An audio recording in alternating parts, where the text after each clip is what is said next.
bersamamu. Inilah Injil suci menurut Yohanes.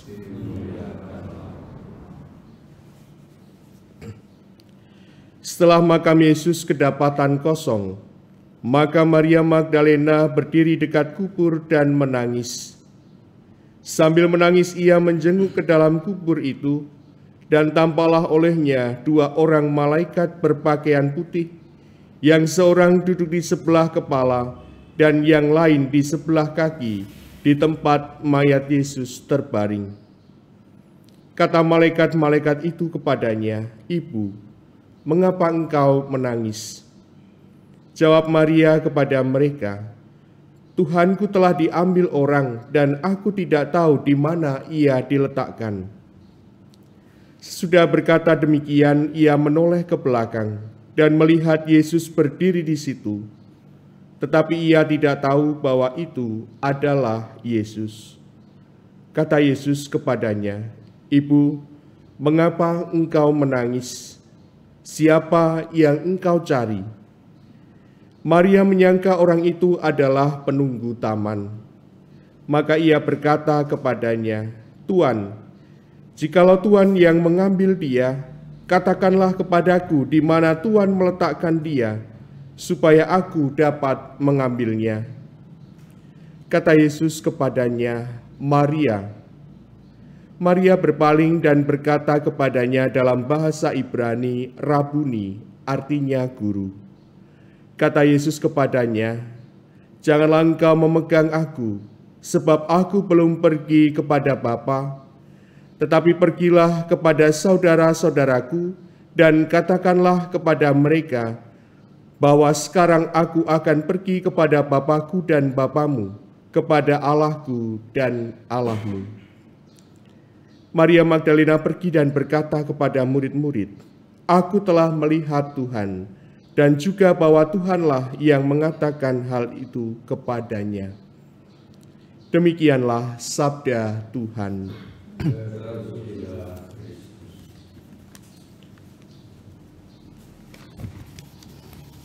Saudari dan saudaraku yang terkasih, berbagai peristiwa kesaksian telah dialami oleh orang-orang yang ada di sekitar kehidupan Yesus.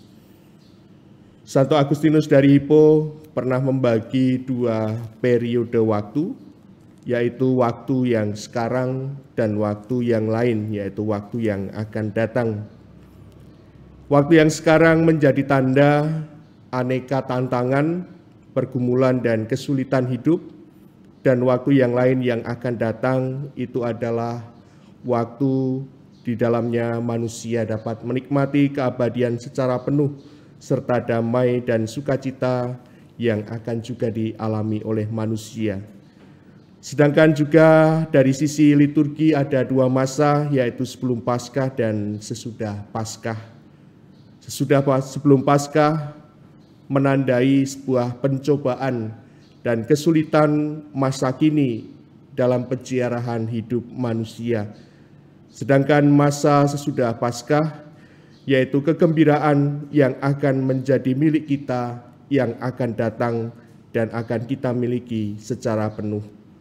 Tetapi yang menjadi pusat perhatian saat ini adalah kesanggupan dari pihak manusia sebagai saksi kebangkitannya untuk mewartakan dan memuliakan kebangkitan Yesus yang memberikan keselamatan kepada manusia. Tanda bahwa Yesus diterima dan dibenarkan dari bacaan Injil yang kita dengarkan pada pagi hari ini secara definitif ditunjukkan oleh peristiwa kebangkitan Yesus dari antara orang mati. Secara khusus dari penginjil Lukas, makam kosong menjadi tanda dan kunci untuk semakin memahami argumen dari kebangkitan Yesus itu sendiri.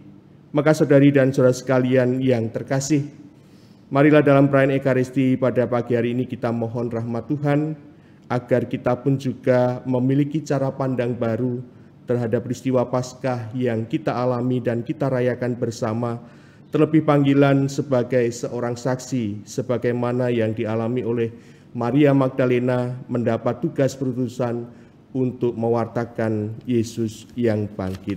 Kemuliaan kepada Bapa dan Putra dan Roh Kudus, pada permulaan, sekarang, selalu, dan sepanjang segala